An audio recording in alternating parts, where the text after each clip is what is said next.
നമ്മൾ ഇൻസ്റ്റയിലെ ഡെയിലി ഇങ്ങനെ ഓരോ തോട്ട്സും കോട്ട്സും മോട്ടിവേഷനും സൈക്കോളജിയും പിന്നെ കോച്ച് എന്നൊക്കെ പറഞ്ഞ ഓരോ ഐറ്റത്തിന് ഇപ്പോൾ കാണാൻ തുടങ്ങിയിട്ടുണ്ട്.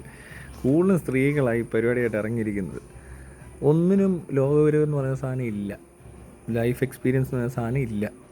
വീട്ടിലെവിടെ അടഞ്ഞു കൂട്ടിയിരിക്കുവാന്ന്. പിന്നെ ഒരു ദിവസം ഇങ്ങനെ എന്തോ ഒരു കോഴ്സ് പഠിക്കും. എത്ര മാസത്തെ കോഴ്സാണോ എന്താ അതിൻ്റെ സർട്ടിഫിക്കറ്റൊന്നും നമുക്കറിയത്തില്ല. എന്താണെങ്കിലും ഒരു ടെക്സ്റ്റ് പഠിക്കും. എന്നിട്ട് അതിൻ്റെ പരീക്ഷ എന്തോ പാസ്സാവും. അത് കഴിഞ്ഞ് വന്നിരുന്ന് ഈ നന്നാക്കലും കുടുംബജീവിതം തകർക്കലും പേഴ്സണാലിറ്റി ഡെവലപ്മെൻറ്റും മോട്ടിവേഷനും ഈ തേങ്ങാക്കൊലയൊക്കെ ആയിട്ട് കുറേ എണ്ണം ഇറങ്ങിയിട്ടുണ്ട്. ഇപ്പോൾ ഒരു കുറച്ച് പൈസയൊക്കെ ഉണ്ടാക്കുന്നുന്നുള്ള കാര്യം ശരി തന്നെയാണ്. പക്ഷേ ഇതെല്ലാം കൂടുതലും ഉണ്ടല്ലോ. ഞാൻ നോക്കിയപ്പോൾ ഈ ഇംഗ്ലീഷിൽ ഇങ്ങനെ കുറേ സാധനമുണ്ട്. കുറേ എന്ന് പറഞ്ഞാൽ ചവറ് പോലെ വാരിയിട്ടേക്കുക. അതിൻ്റെ എല്ലാം മലയാളം തർജ്ജമയാണ് ഇവിടെ നടന്നുകൊണ്ടിരിക്കുന്നത്. പല വീഡിയോസ് ഇവർ വീഡിയോ അപ്ലോഡ് ചെയ്യും.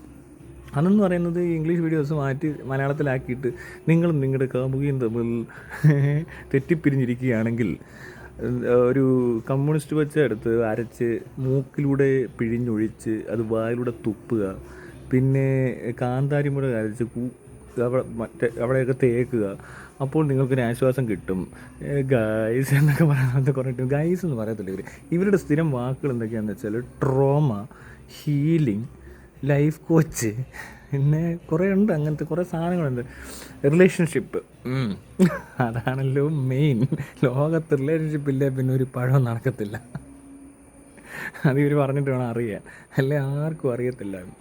ഇവിടെ കുറേ എണ്ണം ഇറങ്ങിയിട്ടുണ്ടെന്ന്. ഇപ്പോൾ കുറേ ഈ മറ്റേ പിള്ളേരുണ്ടല്ലോ, ഈ ചെറിയതുങ്ങൾ ഒരു 25-26 താഴോട്ട്, 28-30 താഴോട്ടുള്ള കുറേ എണ്ണമുണ്ട്. പിന്നെ ഈ കുറച്ച് ഡിവോഴ്സ്ഡ് അല്ലെങ്കിൽ സിംഗിൾ പേരൻസ്, ഇച്ചിരി കുഴപ്പമുള്ള ടൈപ്പ് പെണ്ണുങ്ങളാണ് കൂടുതലും ഈ ഇതിന് വേണ്ടി ഇറങ്ങിയിരിക്കുന്നത്. പിന്നെ ഒരു 40-45 മേളിലോട്ടുള്ള ചില ആണുങ്ങൾക്കും ഈ അസ്വസ്ഥതയുണ്ട്. അതിനകത്ത് ഈ ആണുങ്ങളെന്ന് പറഞ്ഞവരെന്ന് പറഞ്ഞാലും ഈ പറഞ്ഞ പോലെ ജീവിതാനുഭവങ്ങൾ കുറവും വലിയ ഫ്രണ്ട് സർക്കിളൊന്നും ഇല്ലാത്തവരുമൊക്കെ ഇത്തിരി പരിപാടിക്കകത്ത് ഭയങ്കര ഇൻട്രസ്റ്റ്. വീട്ടിലടഞ്ഞു പോയ ടീംസിനും പിന്നെ എന്താ പറയുക, അങ്ങനത്തെ ടീംസൊക്കെയാണ് കൂടുതൽ ഇതിനകത്ത് ഇൻട്രസ്റ്റഡ് ആയിട്ട് പോയി ഇതെന്തോ വലിയ സംഭവമാണെന്നും പറഞ്ഞ് എന്തൊക്കെയോ കാണിക്കുന്നതായിട്ട് എനിക്ക് തോന്നുന്നുള്ളൂ. അല്ലാത്തവരാരും ഈ കേസ് പിടിച്ചിട്ടില്ല. പിന്നെ ഇതിന് ഇറങ്ങിയേക്കുന്നതോ ഞാൻ പറഞ്ഞ പോലെ കുറേ പെണ്ണുങ്ങളും. ഇതിങ്ങളുടെ വീഡിയോ എന്ന് പറഞ്ഞാൽ ചറുപറാ വരുന്നുണ്ട്. എവിടെ നിന്നെല്ലാം ആണെന്നറിയത്തില്ല. പിന്നെ കുറച്ച് സംസാരിക്കാൻ കഴിവുള്ളവരൊക്കെയാണ്.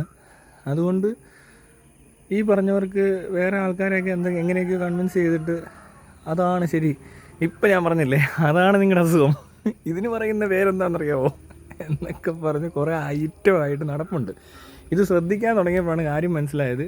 ഇത് കൂടുതൽ ഇംഗ്ലീഷിലുള്ളത് തന്നെ മലയാളത്തിലോട്ടൊന്ന് ട്രാൻസ്ലേറ്റ് ചെയ്തിട്ട് നമ്മുടേതായ രീതിയിലൊന്ന് അവതരിപ്പിക്കുന്നു. പിന്നെ സൈക്കോളജി കൊള്ളാം, കുഴപ്പമില്ല ഒരു പരിധി വരെ.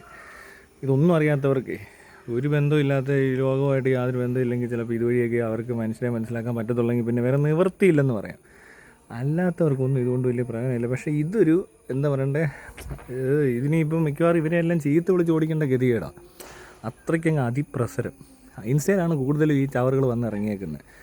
എല്ലാം ഓരോ റോഡിൻ്റെ മൈക്കും ഫിറ്റ് ചെയ്ത് തന്നെ പോഡ്കാസ്റ്റൊക്കെ ചെയ്യുന്ന പോലെ കുറേ എണ്ണം അല്ലാതെ വേറെ ആണ്ടൊക്കെ പറഞ്ഞുകൊണ്ട് കുപ്പി വെള്ളം ഒഴിക്കുന്നു, വെള്ളം താഴോട്ടൊഴിക്കുന്നു, പിന്നെ അതിൻ്റെ മണ്ടയ്ക്ക് തൂറി വെക്കുന്നു എന്നൊക്കെ പറഞ്ഞ പോലത്തെ കുറേ പരിപാടി. കൊള്ളാം, നല്ല രസമുണ്ട് കാണാൻ. ഇത് നിങ്ങളാരും ശ്രദ്ധിച്ചോ? ശ്രദ്ധിച്ചില്ലേ ശ്രദ്ധിക്കണം കേട്ടോ, ഇല്ലേ നിങ്ങൾക്ക് എന്താ കുഴപ്പമുണ്ട്.